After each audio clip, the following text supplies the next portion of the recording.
Scene 1, Apple, take 2.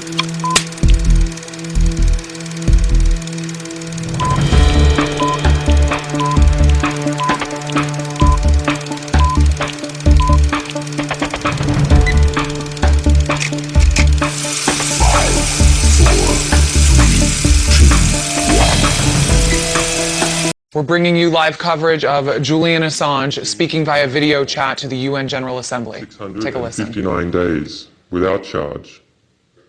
I am free in the most basic and important sense. I am free to speak my mind. This freedom exists because the nation of Ecuador has granted me political asylum, and other nations have rallied to support its decision. And it is because of Article 19 of the United Nations Universal Declaration on Human Rights that WikiLeaks has been able to receive and impart information through any media and any medium regardless of frontiers. And it is because of Article 14.1 of the Universal Declaration of Human Rights, which enshrines the right to seek asylum from persecution, and the 1951 Refugee Convention and other conventions produced by the United Nations, that I am able to be protected, along with others, from political persecution.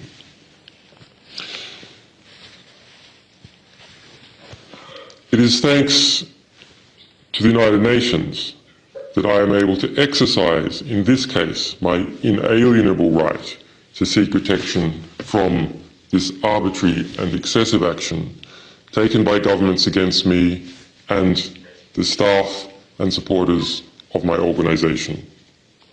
It is because of the absolute prohibition on torture enshrined in customary international law and the UN Convention Against Torture that we stand firmly to denounce torture and war crimes as an organisation, regardless of who the perpetrators are.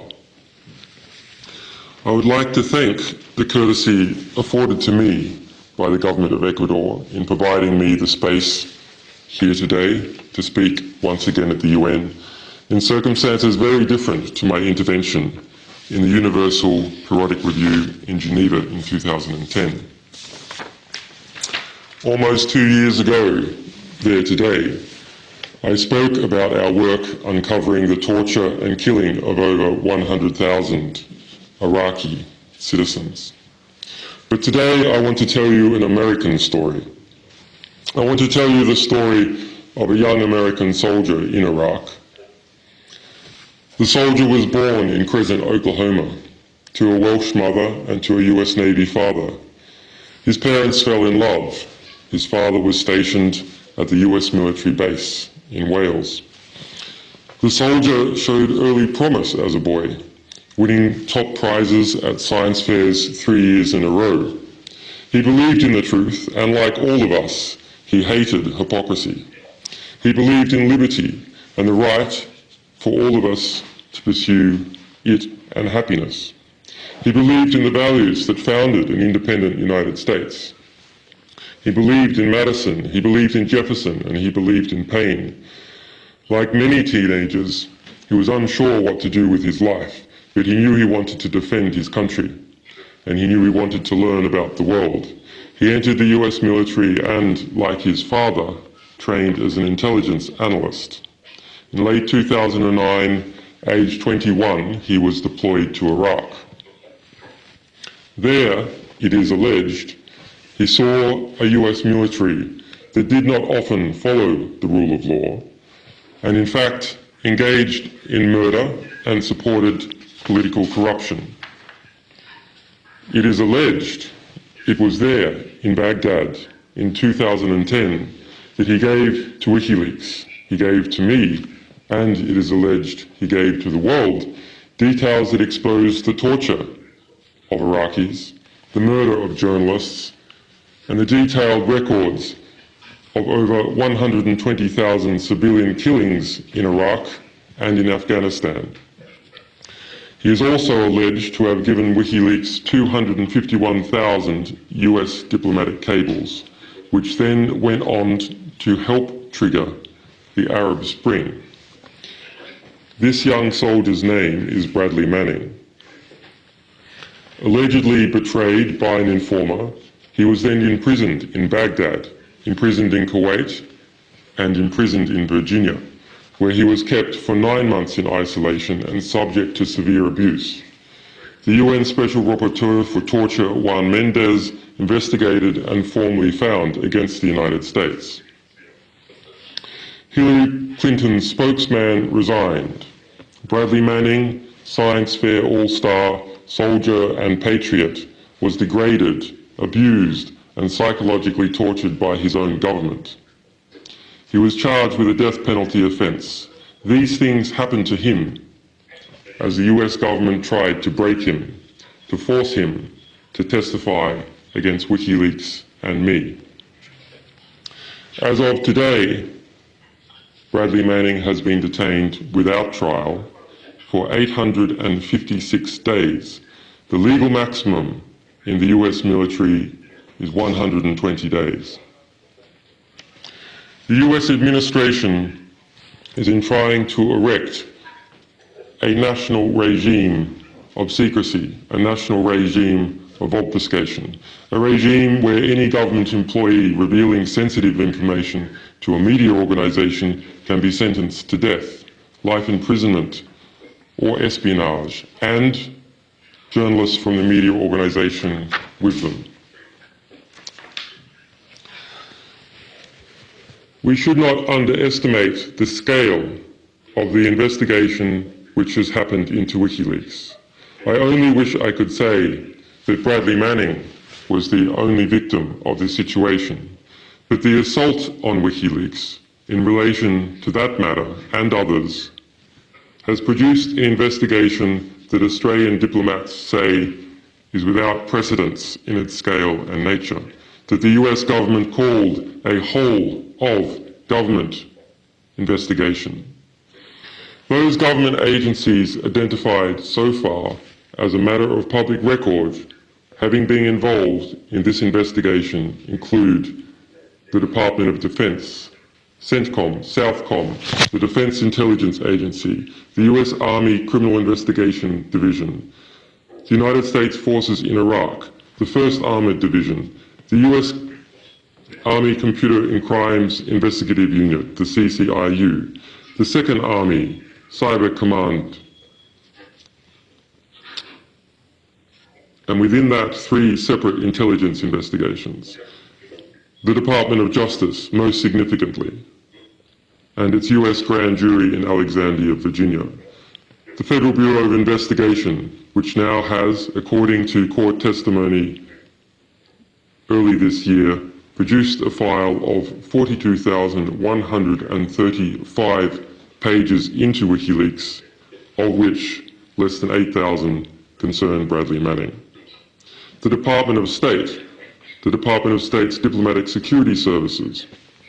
In addition, we have been investigated by the Office of the Director General of National Intelligence, the ODNI, the Office of the National Counterintelligence Executive, the Central Intelligence Agency, the House Oversight Committee, the National Security Staff Interagency Committee, and the PIAB, the President's Intelligence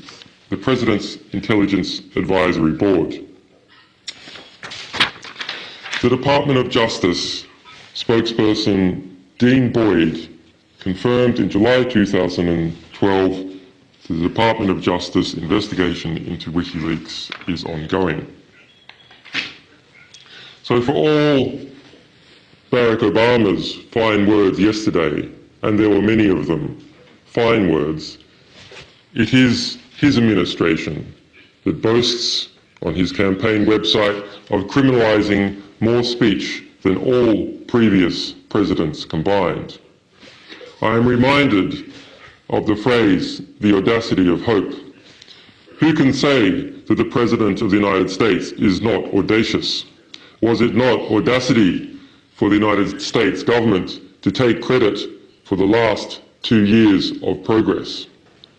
Was it not audacious for him to say on Tuesday the United States supported the forces of change in the Arab Spring? Tunisian history did not begin in December 2010. And Mohamed Bouazizi did not set himself on fire so Barack Obama could be re-elected.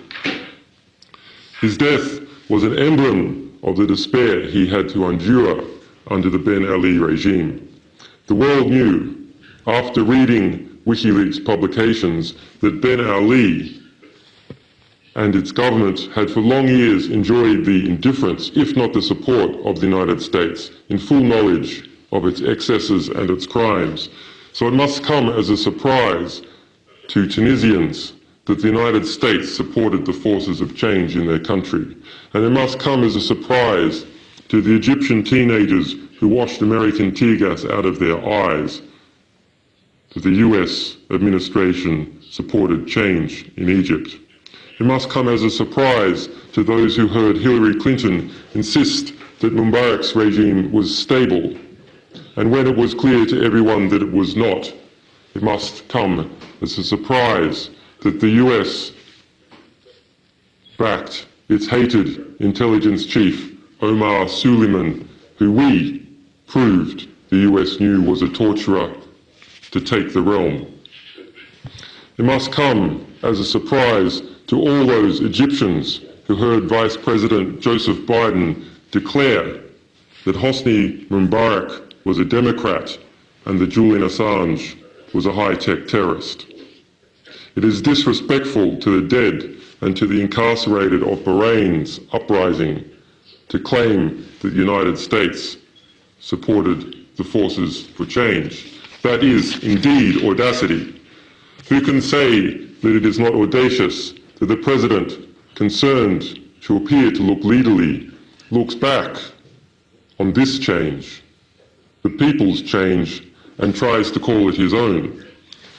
But we can take heart here too, because it means that the White House has seen that this progress is inevitable. In this season of progress, the President has seen which way the wind is blowing, and he must now pretend that it's his administration who made it blow. Very well. This is better than the alternative, to drift into irrelevance as the world moves on. We must be clear here. The United States is not the enemy. Its government is not uniform.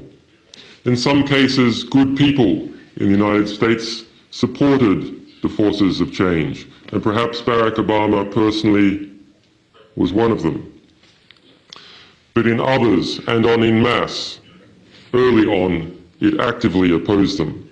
This is a matter of historical record, and it is not fair and it is not appropriate for the President to distort that record for political gain or for the sake of uttering fine words. Credit should be given where it is due, but it should be withheld for where it is not. And as for these fine words, they are fine words, and we commend and agree with these fine words. We agree when President Obama said yesterday that people can resolve their differences peacefully.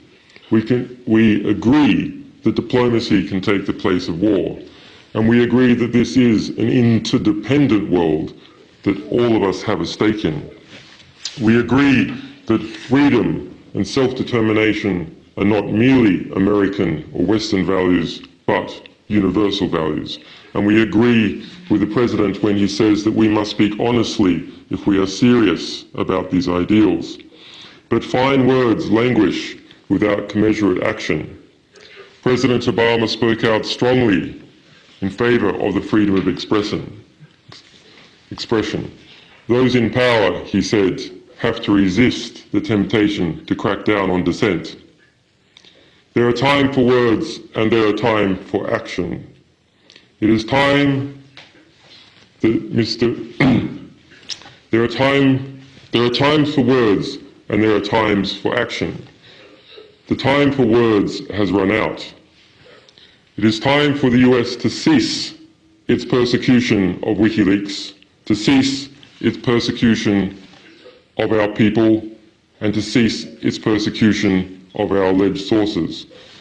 It is time for President Obama to do the right thing and join the forces of change, not in fine words, but in fine deeds. Thank you.